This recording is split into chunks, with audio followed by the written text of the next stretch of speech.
Good morning! Magdadagat kami ngayon. So, time check, 5:20 in the morning. Let's go! So, 5:43 pa naman yung sunrise. Pero tingnan niyo naman, palabas na si Haring Araw.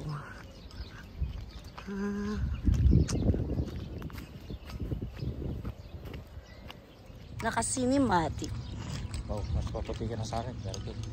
Hindi na ako nagtatakot.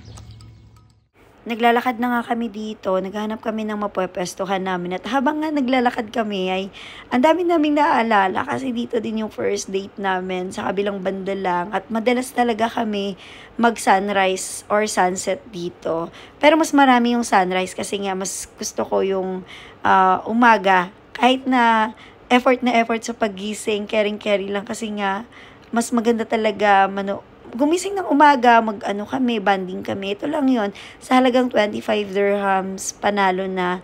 Solve na yung pagdi-date namin dito. Ito yung ginawa ko, tuna sandwich, kasi yan yung request niya. Kada winter kasi, lagi kami nagsa-sunrise at yan yung kinakain namin. Gumagawa ako ng tuna sandwich, tapos nagkakape lang kami. Pero dahil nga mainit, kaya nagdala na lang kami ng tubig para hindi naman lalong uminit. Pero ngayon, ang ganda ng weather, hindi siya ganun kainit at medyo malamig-lamig konti. At hindi din naman kami dito nagtagal kasi alam nyo na mainit na dito pag alas 7 na. Pero ayan na nga, pinakita ko na sa inyo yung tuna sandwich, nilagyan ko na siya, then gumawa na din ako ng para sa akin. Tapos sinasabihan ko nga siya dito na i-set up niya yung phone ko, nakaharap yung sunrise para naman mas maganda yung view.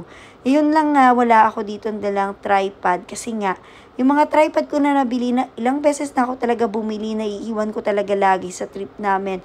Kung hindi ko man siya maiwan, nasisira ko. Pero sa susunod na pagbili ko, iingatan ko na talaga. Yan talaga yung problema sa akin. Pero anyways, yan na nga, nagawan niya ng paraan dyan. Tingnan niyo naman. Sinabihan ko na nga siya dito na tumabi na siya sa akin. Okay na yan. So, kain-kain lang kami dito habang nanonood kami ng sunrise. Ito lang yung trip namin. Simple lang. Hindi na kami masyadong gumagastos. Okay na kami sa simpleng date na ganito. Kasi nga, syempre, nagtitipid na din kami kasi mayroon kaming pinaglalaanan. So, yan, sobrang ganda talaga ng sunrise. Sobrang in love talaga ako sa sunrise. Makikita niyo yung buong na to. Ipopost ko din naman. So, yan na nga, diba? Ang ganda. Yun lang, bye-bye. God bless everyone. Mag-ingat kayo palagi.